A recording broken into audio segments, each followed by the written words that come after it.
Bhojpuri cinema की much awaited film कवन कसूर अपनी रिलीज से पहले ही सुर्खियां बटोर रही है, क्योंकि फिल्म की कहानी, फिल्म के डायलॉग्स और फिल्म के ट्रेलर से ये साफ हो गया कि फिल्म भोजपुरी सिनेमा की एक साफ सुथरी छवि दर्शकों के बीच पेश करेगी।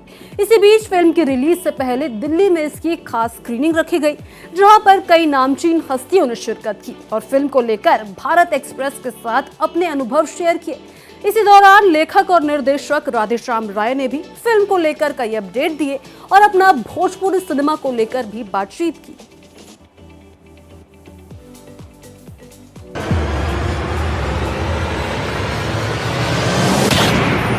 होई गईले कवन कसूर।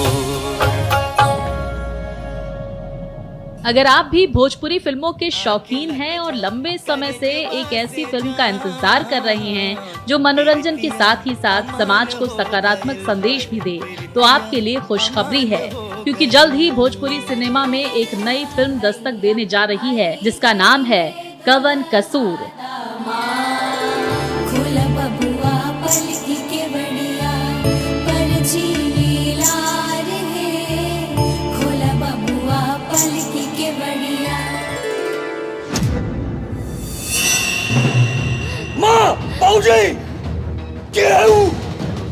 मेकर्स का दावा है कि ये फिल्म दर्शकों को एक बेहतरीन सिनेमाई अनुभव देने के साथ ही साथ भोजपुरी सिनेमा की साफ सुथरी और पारिवारिक छवि को भी मजबूती से पेश करेगी। जी हाँ, ये सिर्फ दावा नहीं है, बल्कि इसकी झलक हाल ही में दिल्ली के महादेव रोड स्थित फिल्म डिवीजन ऑडिटोरियम में आयोजित फिल्म की स्पेशल स्क्रीनिंग के दौरान देखने को मिली। इस खास मौके पर मीडिया जगत, कला और सामाजिक क्षेत्र से जुड़ी कई जानी मानी हस्तियां वहां मौजूद रहीं। स्क्रीनिंग के बाद भी सभी ने फिल्म की कहानी, कलाकारों के अभिनय और इसके निर्देशन की जमकर सराहना की।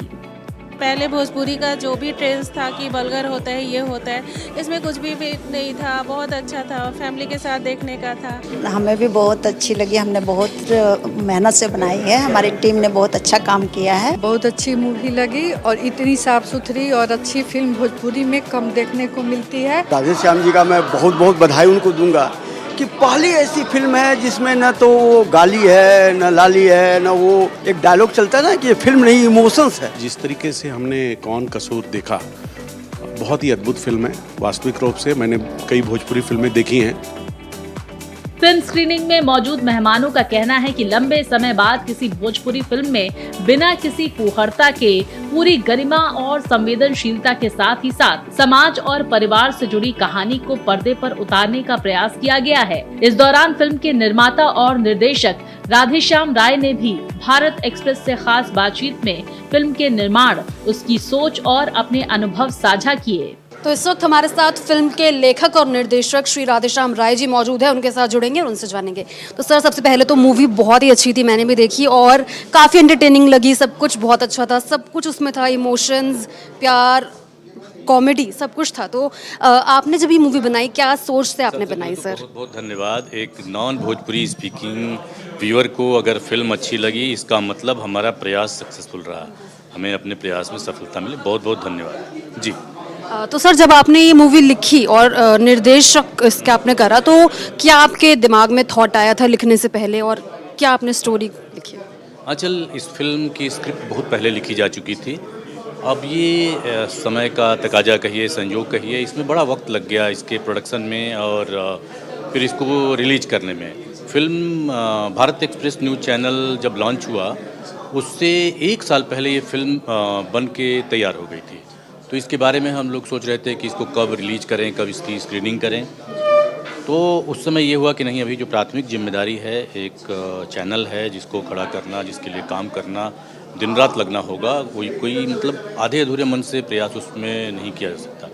तो फिर हम लोगों ने ये डिसाइड किया कि नहीं, अभी फिल्म के काम को हम लोग पीछे करते हैं, चैनल के काम में लगते हैं। और आज जब चैनल अच्छी तरह से इस्टेब्लिश हो गया और रन कर रहा है, तो फिर हम लोगों ने तय किया कि नहीं, अब ये सही समय है कि इस फिल्म को हम लोग रिलीज करें, जनता के बीच में ले जाएं। हालांकि इसका प्रीमियर अभी कुछ दिनों बाद होने वाला है, लेकिन ये एक प्राइवेट स्क्रीनिंग दिल्ली में इसलिए रखी गई थी कि जो भोजपुरी स्पीकिंग लोग हैं, जो मीडिया के लोग हैं, जो भाषा में बनी फिल्मों को लेकर के चिंतित रहते हैं, उनके बीच में ये फिल्म प्रदर्शित की जाए और उनका ओपिनियन जाना जाए कि क्या हम लोग सही दिशा में कदम आगे बढ़ा रहे हैं या कुछ कमियां हैं, उनको भी जानने का प्रयास करें।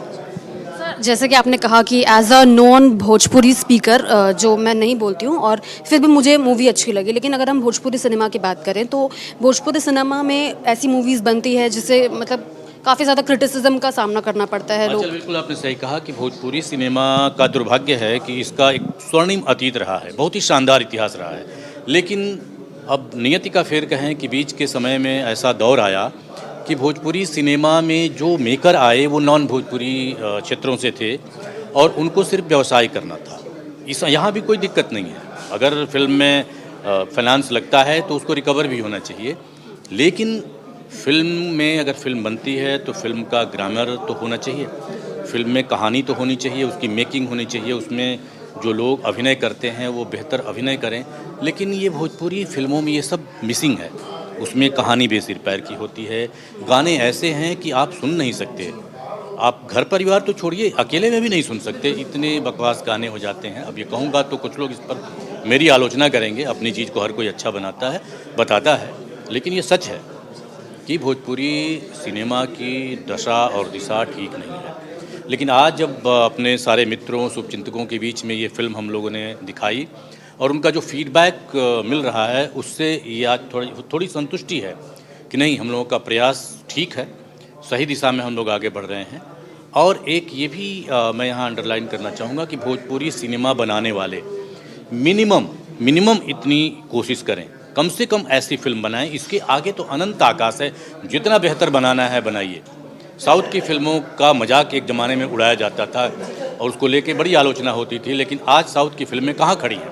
क्योंकि वहाँ का समाज, वहाँ का प्रबुद्ध समाज, वहाँ के पढ़े लिखे लोग, वहाँ के फिल्म मेकर, उन्होंने प्रयास किया, उन्होंने बड़ी मेहनत की और आज उसकी पहचान हिंदी फिल्मों से भी टेक्निकली और अपने कंटेंट की वजह बहुत बेहतर है।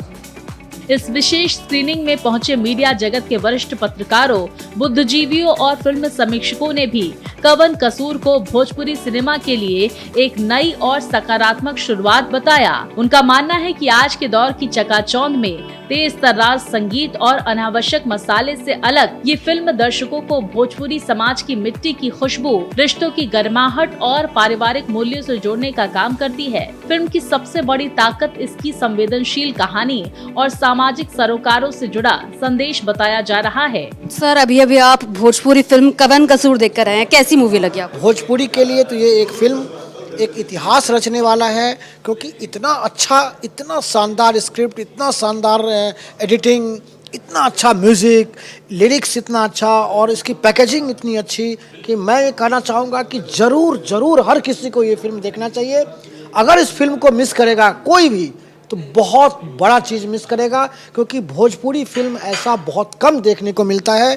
मैं आपको कहना चाहूँगा कि ये बहुत बड़े बजट की हिंदी फिल्म को भी मौत कर रहा है ये पिक्चर। सबसे अच्छी बात मुझे देखने को ये लगी कि जो भोजपुरी फिल्म होती है अमूमन उसमें काफ़ी अश्लीलता और काफ़ी कुछ ऐसी चीज़ें देखने को मिलती हैं, लेकिन ये एक ऐसी फिल्म मुझे दिखाई दिया न जिसमें कहीं भी अश्लीलता नहीं है, और जो प्रेम को दिखाया गया है वो भी एक बहुत ही सभ्यता और संस्कृति से बांध के परिवार की वैल्यूज़ भी दिखाई गई है, और ये भी दिखाई गई है कि अगर हम मिलजुल के रहेंगे, एकता में रहेंगे तो हम कुछ भी कर सकते हैं। अगर एक दूसरे के दो दुश्मन भी हैं तो उसके अंदर जो दुश्मनी में भी जो एक कहानी उभर के सामने आई है, जो देखने को मिली, वो अद्भुत। गौरतलब है कि वर्ष 1963 में गंगा मैया तोहे पियरी चढ़ाइबो से शुरू हुआ भोजपुरी सिनेमा कई दौरों से गुजरा है।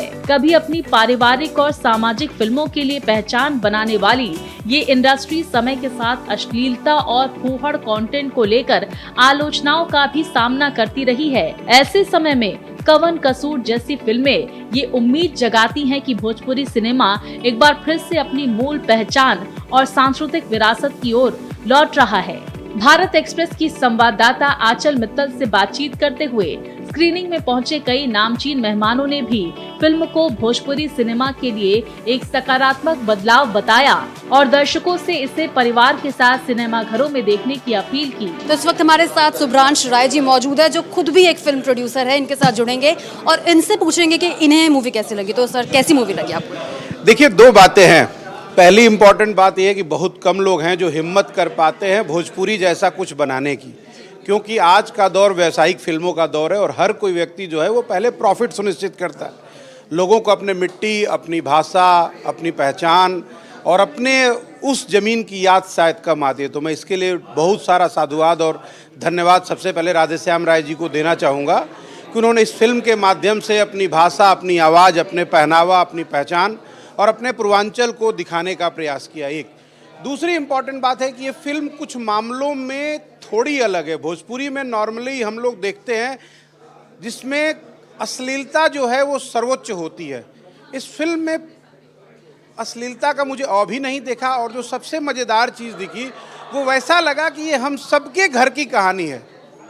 कहानी इसलिए है कि गांव पे एक एक बीघे ज़मीन की लड़ाई में हत्याएं हो जाती हैं, तो वो दो भाइयों का चरित्र हो या एक पढ़ी लिखी बहन और एक अनपढ़ बहन का जो आपस में जलन वैमनस्य का भाव होता है, तो ये साक्षात दिखा।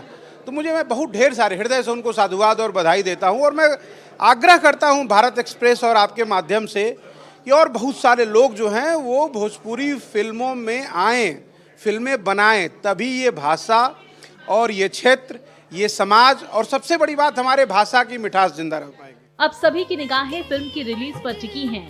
दर्शकों, फिल्म प्रेमियों और भोजपुरी सिनेमा से जुड़े लोगों को बेसब्री से इंतजार है कि कवन कसूर बड़े पर्दे पर कैसा प्रदर्शन करती है और क्या ये भोजपुरी फिल्मों की नई पहचान बनने में सफल होगी। हमरे बहू पिया और ओकरे तरफ तू अगर आंख उठा के देख लो तो हम तुहार धमकी देत पड़ा। अगर फिल्म अपनी कहानी, संदेश और प्रस्तुति से दर्शकों की उम्मीदों पर खरी उतरती है तो ये सिर्फ एक सफल फिल्म नहीं बल्कि भोजपुरी सिनेमा के लिए एक नए दौर की शुरुआत भी साबित हो सकती है। अब इंतजार सिर्फ उस दिन का है जब कवन कसूर सिनेमा घरों में दस्तक देगी और दर्शक खुद तय करेंगे कि आखिर कवन कसूर ने भोजपुरी सिनेमा की तस्वीर कितनी बदल दी है। Bureau report, Bharat express. तू इतना बड़ प्रॉपर्टी